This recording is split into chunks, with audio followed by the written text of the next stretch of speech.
Again, I would like to say greetings and praise in the name of the Most High Jah.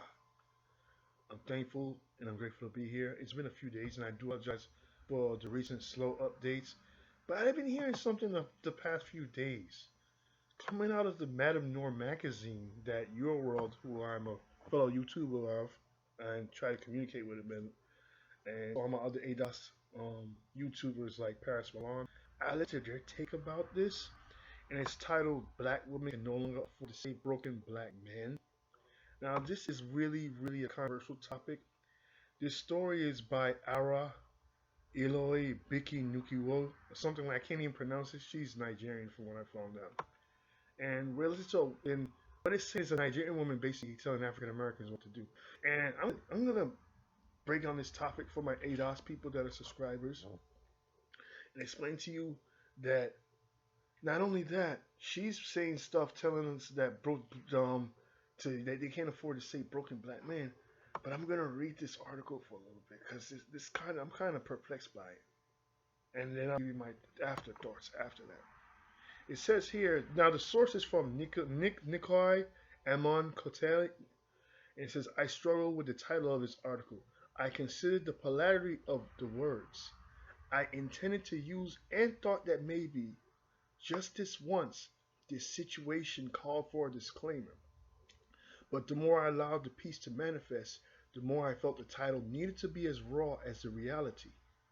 Not for the sake of luring readers with consciousness, camouflage as controversy, but because I'm no longer in the business of coddling people from their truth, especially black men. Wow. The truth is that black women have lived in a perpetual state of fear and fantasy with black men for a very long time. Black women have long carried a unyielding, sometimes unexplainable loyalty to black men, even when that loyalty has cost our lives. Although black women have all but verbally committed to being a refuge for black men's ruins, for the sake of our survival, we can no longer afford to do so. Women like Sadie Roberts Joseph, activist, educator, and community organizer who had dedicated her life to serving the African American community, aka ADOS. Through the veins of her second home, Baton Rouge, LA, come to mind. Miss Sadie championed for her community, starting a nonprofit organization, Community Against Drugs and Violence, CADAV, to further the reach of her youth advocacy. Her most impactful contribution, the Baton Rouge Odell S. Williams Now and Then Museum of African American History, again ADOS history, the first and only museum dedicated to the preservation of African and African American history in the city. When police identified the body of the beloved community leader stuffed into the trunk of her vehicle and abandoned just 3 miles from her home, the community jumped to the assumption that Miss Sadie was targeted for a fight against white supremacy and systematic injustice. It made sense that the people she targeted with her activism would make her the target of their violence. It didn't make sense that she would fall victim to the very people she risked her life to serve. According to the study by the Violence Policy Center, 9 out of 10 black women murdered by men are murdered by men they know. In instances where the relationship could be determined, 91% of black female homicide victims knew their killers. Miss Sadie being no exception to that statement. Black female homicide victims were also most often killed during the course of an argument or disagreement. Like Mary Unique Spears, a 27-year-old mother of 3 who was shot and killed outside a funeral reception in Detroit after arguing with a man who became enraged at her refusing his advances. Black women are killed by black men at a rate 3 times higher than that of white women killed by white men. This is not true. But I'm going to keep going. And white men appear to be the standard black men measure their behavior against. Like when conversations about R. Kelly turned into pity parties about how white men get to be pedophiles with impunity, this particular comparison seems to never make the docket. Not only do black women find themselves killed by black men they know, but most often they've extended themselves to and by men who come to them after exhausting all other resources. have an expectation that these women will meet their needs in some empathetic way. Men like Ron Jermaine Bell, a 38-year-old convicted child rapist who served a 7-year sentence in connection to the aggravated rape of an 8-year-old as a registered sex offender with restrictions on where he could live, work, and socialize. Bell relied on the existential goodness of people to overlook his crime and recognize his humanness. Had it not been for Miss Sadie allowing Bell to rent an apartment in one of her properties, Bell would likely struggle to secure housing while being branded by his scarlet letter. But Miss Sadie chose compassion, if only that same luxury has afforded you. Now I would go on to read this, but so far what I'm reading from this woman is basically just another Nigerian woman that is trying to determine and say how African Americans think of us whole. And I think that what she's written into this in this article for Madame Noire is negative. I can say a lot of stuff about Madame Noire, and Madame Noire, the people who put out the stuff that we read online, is always often putting negative stuff. It's supposed to be an African, I guess, based for African American women, but it's always trying to push them away from black men. And if you guys know who the owner of Madame Noire is, I could go looking up. The founder of Madame Noire is by a black man. He's African American male. I have it posted on my Facebook. It's gonna take me a while to find it. I gotta look around and find that. And just give a few minutes, and I'll definitely give it to you to show you the guy who actually founded Madame Noire and tell you. Just give me a minute. Now this gentleman, he goes by the name here. Let's see if I can find his name. He's a Los Angeles native. His name is Jamerlin Martin. He's 34 years old in California. He's the owner of the, I forget the name of the company, Moguldom. Let's see if I can find it. Moguldom Media Group. Now this is behind Madame Noire. He owns the company Moguldom Media Group that actually allows Madame Noire to continue to say things to divide the African American women and men in the community. So what you don't understand is our own people that we thinking that are putting these people to divide our own people, and we're using a Nigerian woman to say things to say that they need to leave broken black men. They're basically telling black men to leave black men. They're telling black women to be lesbians. No disrespect towards the LGBT community. I'm friends with them. But what I'm saying is, these are the things they're telling. If you go on to Your World, I'm subscribed to him on YouTube. Like I said, he can actually bring you to more and bring you up to speed on what's going on. What I'm breaking down is this. In the community, in the African American community, I can't tell y'all what to do because I'm not in that community, but I am friends with people in that community. My community is the CDOS community, the Caribbean Descendants of Slaves, in case you guys are wondering. But what I'm trying to say is, don't listen to what Nigerians are telling y'all. And you know what? I'm going to continue this and forward this over to the Nigerian sister that is talking. That she was what did she say? She was saying some stuff about the African American community that was not good, and she's supposed to be playing Harriet Tubman. I'm running into that segment right now. Now I'm sure you guys are aware of who this woman is. She's from the same country I am from, Great Britain. Her name is Cynthia Arivo, and Cynthia Arivo has said some negative things about Americans. And this is the woman that's supposed to be playing Harriet Tubman, and she was saying it says here Black Americans have every right to question whether Cynthia Erivo should portray Harriet Tubman, and I totally agree with this. Tell you why.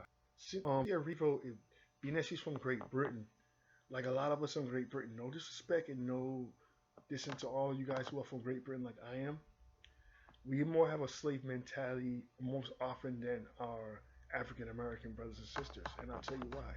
When we go to Great Britain, we're like, we love Britain. Britain is so great. Everything's so great about Britain. But at the end of the day, the new guy who's the prime minister has no respect for people of color, but has the nerve to dog and disrespect African American people in the United States.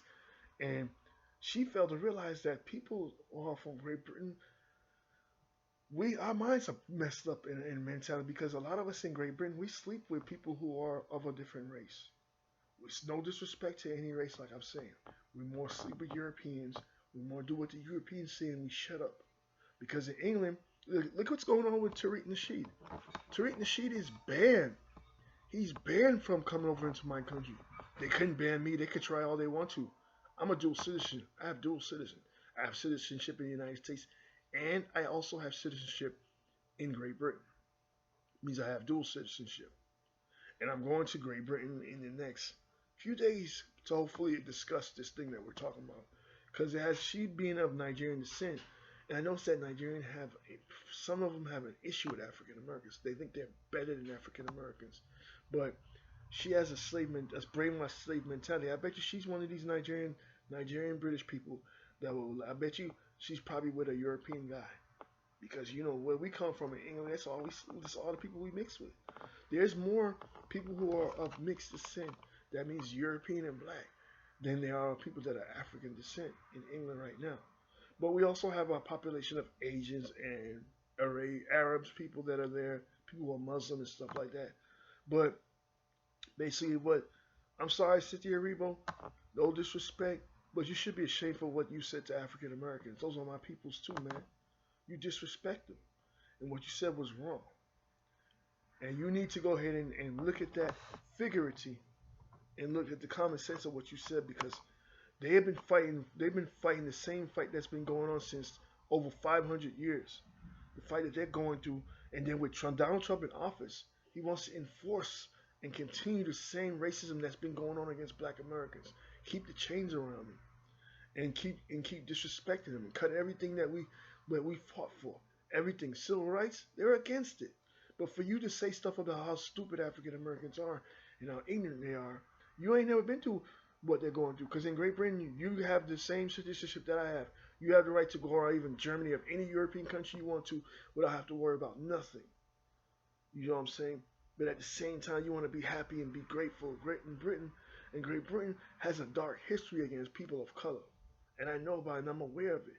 And I'm sorry to brothers like Tariq Nasheed and other brothers. There's a long list of people who have a no-fly zone to Great Britain.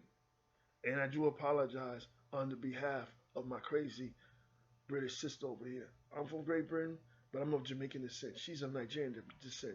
And you the people who are happy to be of West African descent, they even think they're better than us because let me tell y'all something. Cynthia Arivo, she's descendant of the people who sold us into slavery. I'm gonna remind y'all that. Remember the Nigerians who were never slaves.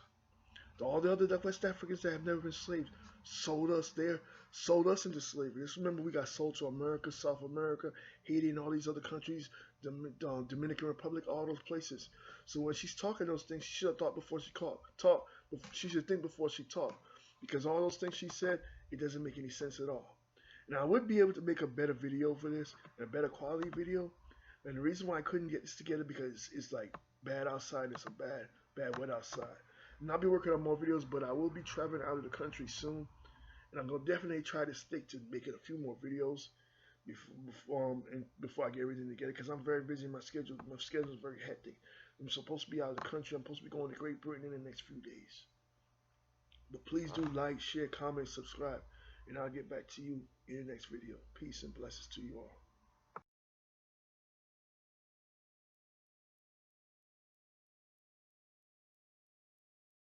I forgot before I closed out. I forgot to mention there was a sister that does her videos on YouTube, and I told her about this. When I told her about, she's a fellow YouTuber that I talk to a lot.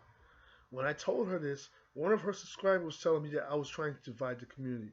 If I was trying to divide the community, why would I tell her and let her know that Cynthia Arivo was saying these stuff about African Americans and was being disrespectful towards African Americans? You know what she said?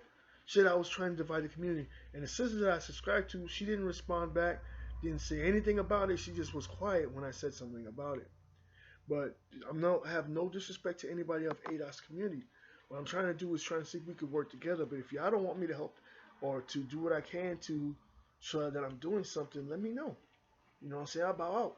But at the end of the day, when you see sisters like Cynthia Arivo and all of them that are born in my country and other countries that are disrespecting either us, may happen to be Caribbean descent, the CDOS, or even African Americans, I felt very offended. That's why I had to come in and chime in and say what I had to say.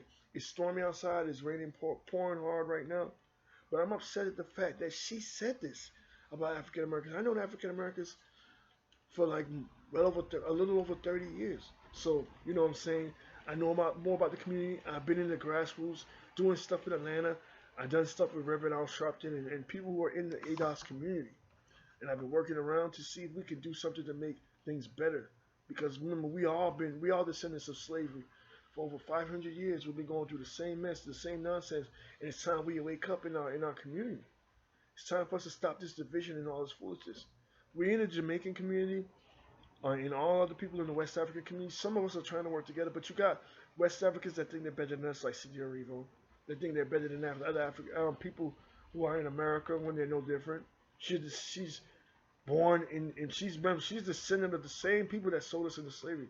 She sold our ancestors, so she's one to talk. She sold her people, sold my people. So at the end of the day, she has no right to talk and disrespect y'all and stuff like that they're doing, disrespecting and belittling us. Because right now, if it weren't for African Americans, there would be no Nigerians making any Nollywood. Nollywood becomes on from the all this. Nollywood is based on the fact that Nollywood came out from Bollywood, but Bollywood also came from Hollywood, where African Americans were making ground in Hollywood. And if it weren't for them, Bollywood and Nollywood wouldn't even be coming out doing what they're doing. So instead of us working against each other, we need to work together. We need to stop the foolishness because this foolishness is going to destroy us. And again, like I told you about Madame Noire, you need to watch that creator that's from California. I'm going to leave the link down in the description box and give you the information of the guy who was saying the negative stuff. And I heard about what Corey Holcomb and monogamy and why, I don't know, Paris Milan would say some stuff about, it says why, where is it? Here, let me go on before I veer on too much. Paris Milan had stated this a while back. Oh, I guess she saw it was a live video, but it was saying how people, Paris Milan got her video removed. This is what I was trying to tell y'all, dog. We need to look out for each other. Paris Milan, I'm a friend of hers on Facebook, and she's pretty much aware of this. I just communicate with her a little bit on Facebook, and what I'm going to do is go ahead and see if I can maybe see what I can do. You know, we got to work together. We got to stop working against each other. All right, y'all, I'm out. Bye. Take care.